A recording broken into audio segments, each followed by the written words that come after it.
माशा and the bare. इस cartoon को देखते टाइम आई नो तुम्हारे मन में भी बहुत सवाल आते होंगे। मतलब एक 5 साल की छोटी सी बच्ची इतने घने जंगलों के बीच एक खूंखार बेयर के साथ कर क्या रही है, और आखिरकार ये दोनों पहली बार कैसे मिले थे, और माशा के मम्मी पापा कहाँ हैं, और उसका असली घर कहाँ पे है। तो आज हम माशा एंड बेयर की कंप्लीट स्टोरी देखने वाले हैं, जिसमें हम इनकी पहली मुलाकात से लेके क्या थी इन दोनों की एंडिंग वो भी जानेंगे। क्या माशा फ्यूचर में भी बेयर के साथ रहती थी? सो वीडियो काफी मजेदार होने वाली है, फटाफट से लाइक एंड सब्सक्राइब कर देना। Let's go.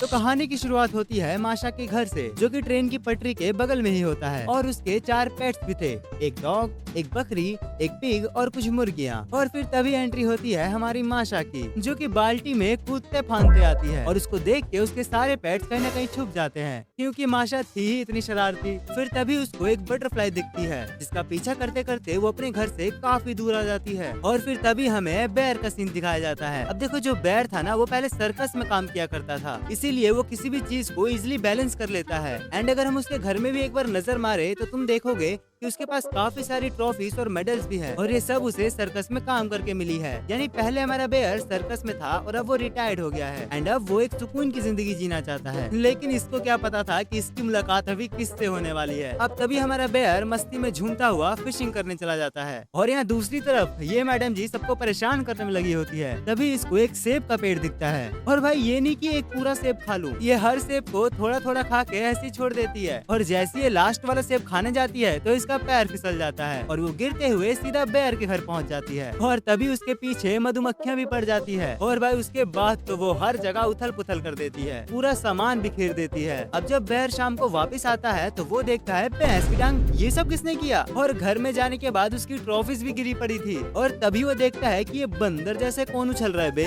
और तभी वो देखता है माशा को, और वो देख के हैरान हो जाता है कि इस पिद्दी से बच्ची ने इतना सब कर दिया। अबे ओए, क्या कर रही तू यहाँ पे? तुझे डर नहीं लग रहा मेरे से? चल निकल यहाँ से, अब आ मत जाइयो। अबे फिर आ गई, इस बार तो अच्छे से दरवाजा बंद कर दिया है, अब नहीं आएगी। अबे भाई, इसका तो चोमू ही बना दिया।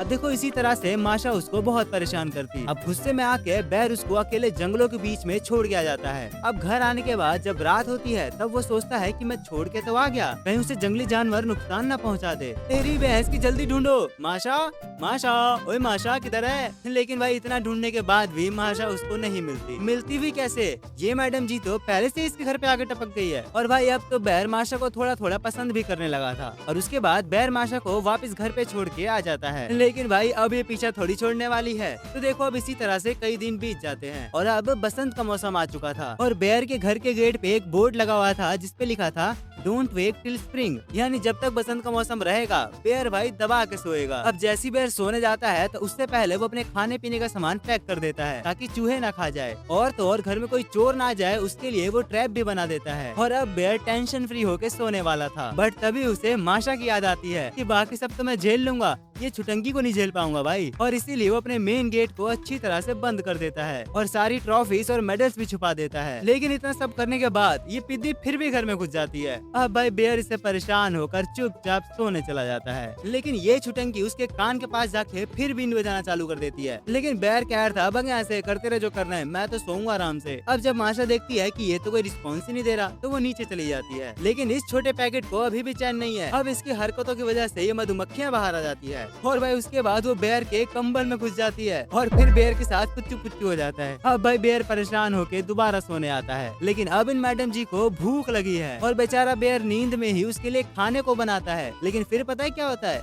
ये बुटकी डाइनिंग टेबल पे खराटे मार देती है। अब भाई बेयर भी क्या ही करता, इसलिए वो उसको अपने ही कमरे में सुला देता है। अब अगले दिन हमें दोनों मस्तीखोर भेड़िए दिखाए जाते हैं, जो कि तुम्हें पता ही है कि अपने खटारे से एम्बुलेंस से सबका इलाज करते फिरते हैं। अब यहाँ दूसरी तरफ हमेशा की तरह माशा बेयर को परेशान कर रही होती है, और तो और उसका एक मेडल ले लेती है। अब उसी को वापस लेने के लिए बेयर खाने से भरा हुआ फ्रिज खोल देता है, और ये सब कुछ ये मस्तीखोर भेड़िए भी देख लेते हैं, और इतना सारा खाना देख के तो ये पगला ही जाते हैं। और फिर ये दोनों प्लान करते हैं कि हम माशा को किडनैप कर लेंगे और उसके बदले में बेयर से फ्रिज मांग लेंगे। अब प्लान के हिसाब से वो माशा को केक का लालच दे के किडनैप कर लेते हैं। एंड जब बेयर बाहर आके देखता है तो एक पर्ची पर ड्राइंग बनी हुई थी कि माशा के बदले फ्रिज, फ्रिज दे जाओ और माशा को ले जाओ। लेकिन भाई बेयर को घंटा फर्क नहीं पड़ता, वो तो और खुश हो जाता है कि अच्छा हुआ मुसीबत चली गई। और यहाँ दूसरी तरफ ये दोनों बड़े खुश हो रहे होते हैं, लेकिन इनको पता नहीं था कि किसको किडनैप करके लाए हैं। माशा इन्हीं के एम्बुलेंस में से इंजेक्शन निकाल के डॉक्टर खेलने लगती है और एक को तो भोंक भी देती है, और इसी तरह से दिन भर इनको बहुत परेशान करती है, यहाँ तक कि रात में भी नहीं छोड़ती भाई। अब तभी उनमें से एक भेड़िया अगले दिन देखने जाता है कि बेयर अभी तक आया क्यों नहीं माशा को लेने, इसको फर्क नहीं पड़ रहा क्या। और तभी वो जाके देखता है कि ये भाई साहब तो मस्त बैठकर मौज काट रहे हैं, इसको तो कुछ फर्क ही नहीं पड़ा।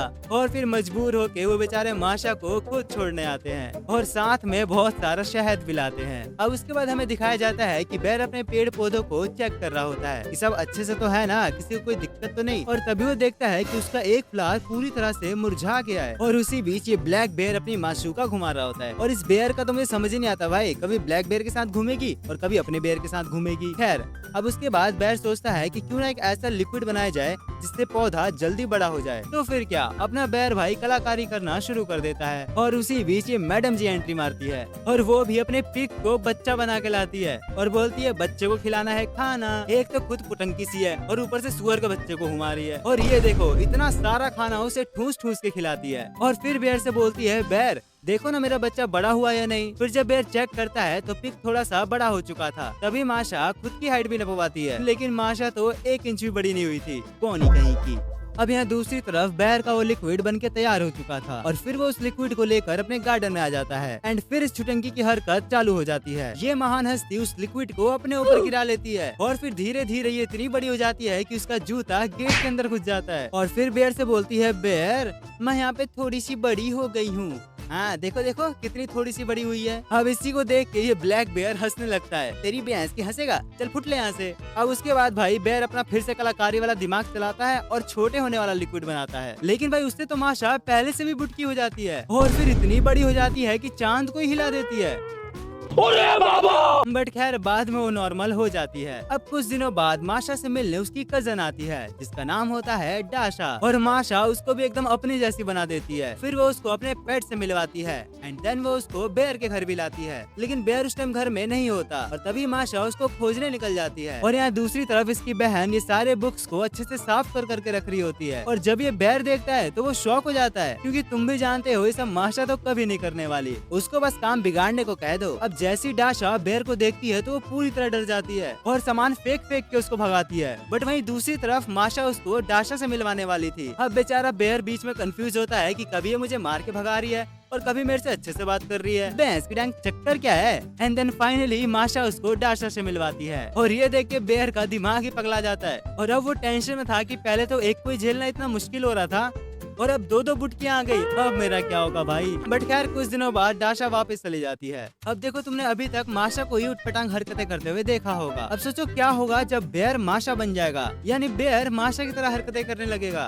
तो एक दिन जब बेयर इस रैबिट को अपने बारे में बता रहा होता है तो रैबिट उसकी बात मानता ही नहीं। बेयर बोलता है कि भाई देख मैं पहले सर्कस में काम करता था और ये सारी ट्रॉफीज मेरी है और इस फोटो में भी मैं हूँ, लेकिन ये खरगोश वहाँ हंसता है उसके ऊपर और उसकी बात पे यकीन ही नहीं करता। तभी बेयर उसको सीधा स्टंट करके दिखाता है, वो साइकिल चलाने लगता है और एक एक करके कई सारे सामान को अपने हाथ पे घुमाता है, और यही सब करते वक्त उसके टायर के बीच में एक गाजर आ जाता है और बेयर इतनी ऊंचाई से सीधा सर के बल गिरता है। अब रैबिट जल्दी से भागते हुए माशा के पास जाता है और उसको पूरी बात बताता है, बट जब तक ये सब आते बेयर उससे ही पहले वहाँ से गायब हो चुका था। फिर जब ये दोनों घर में आते हैं तो ये देखते हैं कि ये भाई साहब तो बेड पर उछला उछली खेल रहे हैं, और ये देखो सिर पे बिल्कुल माशा के जैसे स्कार्फ भी पहना हुआ है और एकदम डिट्टो माशा के जैसे हरकतें करने लगता है। कभी इधर भागता है, कभी उधर भागता है, कभी गिलहरी को दौड़ाता है, कभी फल तोड़ता है।